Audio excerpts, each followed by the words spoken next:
So here's a mindset message on skills.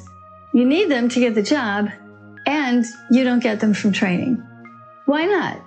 Because getting Scrum Master skills are like a new doctor learning to do heart surgery. Would you want someone cracking open your chest who's only seen PowerPoints on how to do it? No way. I feel queasy just thinking about it. If you need surgery, of course you'd want an experienced surgeon who practiced the skills many, many times before they get within 100 feet of you. So when you fail to get interviews because you lack skills, you have to figure out a more practical, hands-on approach to acquire those skills so you can overcome the obstacle of training not being enough. To help you overcome that obstacle, I'll share my own story with you on how I overcame it. It's my story about how I tried and failed to get a job after my Scrum Master training and what I did instead. I'll tell you about the mindset I adopted and actions I took based on that mindset that actually worked to get me interviews and then get the job. So here we go. In the early 2000s, I was working as a project manager, but I could smell change in the air. I'd heard about Scrum and was excited to learn about it. It felt like the way of the future, and I had a feeling it was going to be big. I asked my manager at the time, Randy, if he'd be willing to pay $2,000 for a 3-day training. He said, Kelly, I think Scrum is just a passing fad. I don't feel it's worth the money for the training. I walked out of his office that day feeling so disappointed. I wondered, am I wrong? Should I give up on this idea of Scrum? It just feels like a better way. A way of working together that's more respectful, more fun, more collaborative, and more customer-focused. What's not to like? So even though I really didn't know if Scrum was going to be around in a year, it was, I signed up for a 3-day weekend Scrum Master training the following weekend. So first thing Saturday morning, I took the train to the downtown Chicago meeting room. I got there bright and early at 8:30. The organizers had laid out muffins and coffee, so I grabbed some and took a seat. The first person I met was the instructor. He was a tall, solid man with wispy blonde hair and a friendly smile. Hi, he said, I'm Mike Beadle. I responded, it's nice to meet you, Mike. Your name rings a bell, but I can't think of where I've heard it before. He just smiled and said, I don't know, but I'm glad to have you in the training. I hope you enjoy it. 10 minutes later, Mike walked up to the front of the room to start the training. The lady next to me whispered, we're so lucky that we have Mike Beadle as our trainer. I felt a little embarrassed that I didn't know who he was, but I asked her, why? Who is he?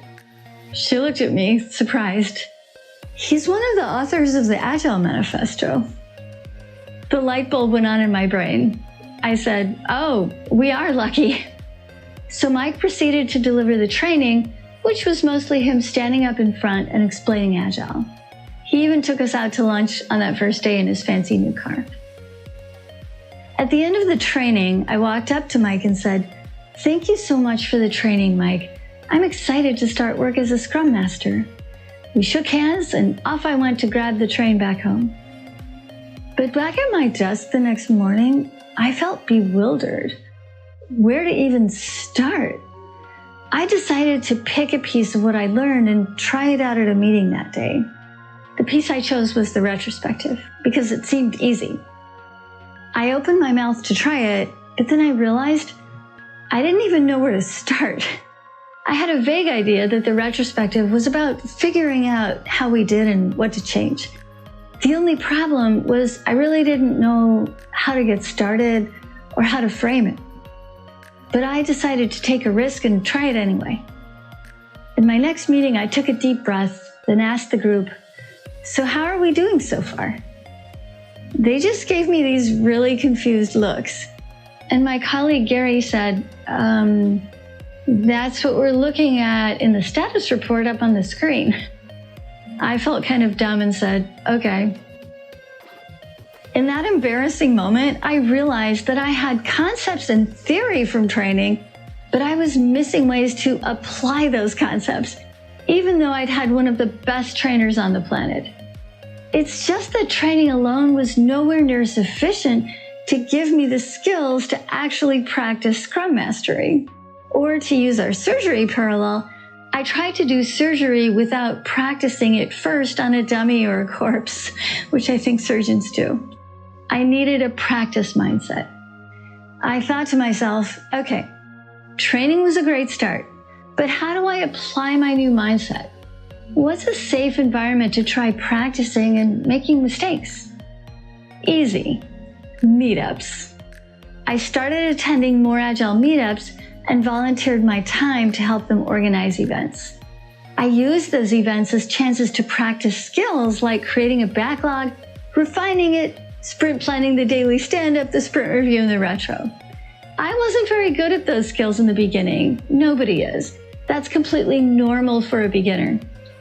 But once I started to feel a little more confident, I tried again to apply my skills at work, but starting in very small ways, like a daily stand-up. So I hope my story was helpful to you. Know that it's okay to be a beginner, and it's okay to not know how to apply the theory that you learned in training. That's what practice is for. And that's what the practice mindset helps you with.